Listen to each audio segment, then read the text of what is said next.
بسیار تقریبا ساعت‌های 7:03 اینجا پشت سر من در بازار سلطان کبیر در راسته فروش چرخ‌های ماشین و مبل سر زد. علنگه آتش تا آنجا بلند بود که دود آن را از کناره‌های اینجا هم مشاهده کردن ممکن بود. مسئولین وزارت کارهای داخلی تاجیکستان فوراً به جای حادثه نیروهای ویژه را فرستادند و صاحبکاران و ساکنان را اجازه ورود به بازار ندادند.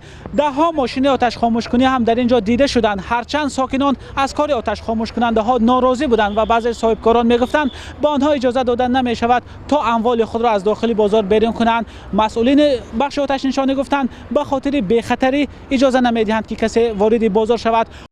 وزارت کارهای داخلی تاجیکستان بعد 3 ساعت حادثه گفت سوختار در نتیجه رسش کوتاه ناقل‌ها سر زده 2 ایوان فروش مال‌های پلاستیکی را فرا گرفت. اطلاع الترناتیوی درباره سبب‌های سوختار فعلا معلوم نیست.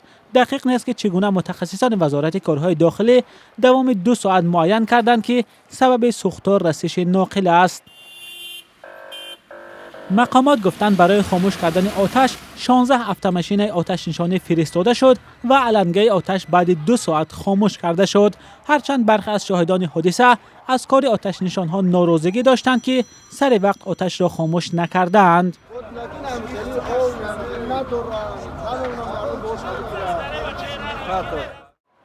طبق حساب پیشکی مقامات سوختار روز 25 ژانویه تخمینا 800,000 سامانه خسارات داشته است. خبرگزاری از پلوس نوشته است آتش میدان 610 متر مربع بازار را فرا گرفت.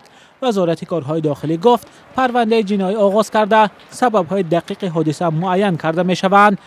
این آتش سوزی اول در بازار سلطان کبیر نیست.